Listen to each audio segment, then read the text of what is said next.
When you're walking on the street, why should you be bothered whether somebody is a woman or a man? Why are you bothered what is in somebody's pants? There is no need to go on talking about women's rights. We must say human rights and women are part of it, that's all. It's important. The feminine in the world is as important as the masculine in the world.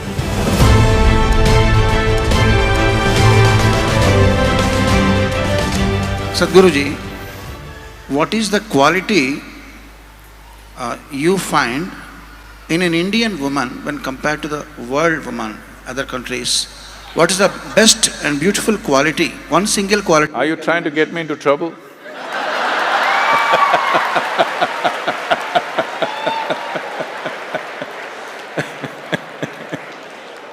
How she is different and how she is greater than when compared to the other women all over the world?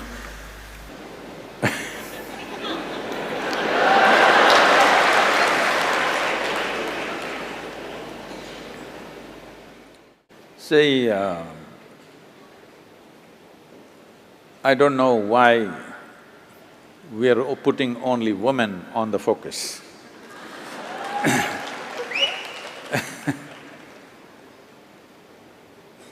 We are always putting women on the focus because we believe either they can be right or wrong. And of course, men are right.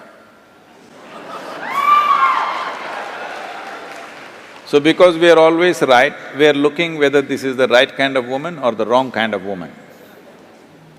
You must understand, for whatever reasons, the nature has given a larger responsibility for the woman in terms of bearing a child and having a profound influence on the child in the early part of child's life. And when we talk about a child, don't think this is about reproduction. You and me are here because of that. So, our very existence began in a woman's body. That is, if you're normal birth, I am normal birth. There are some people who claim they dropped from elsewhere, I have nothing to say about them. If you're normal birth, our life began in a woman's body. And today, the simple biological factors of being male or female, we are exaggerating it too much. I'm saying, when you're walking on the street, why should you be bothered whether somebody is a woman or a man? Why are you bothered what is in somebody's pants? It's not your business. Only in bathrooms and bedrooms it should matter, nowhere else. In the working places, on the street, wherever else we are, why should it matter whether somebody is a man or a woman? Why can't you just treat them as human beings? I think we are excessively focused on this, which is creating a very unhealthy atmosphere. That means we are constantly over-infatuated with body parts, that is why we are going on recognizing people as by their gender. You are not recognizing people by their intelligence, by their capabilities, by their competence, only by their gender.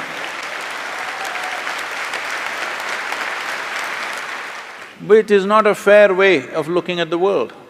For certain aspects of our life, gender is important. But for rest of the life, how much brains you got is important, how much capable you are is more important. Gender is only valid in certain relationships. In rest of the relationships, gender shouldn't even come into the picture. Only then there will be equality. There is no need there is no need to go on talking about women's rights. We must say human rights and women are part of it, that's all. So, about the Indian woman, should I still talk?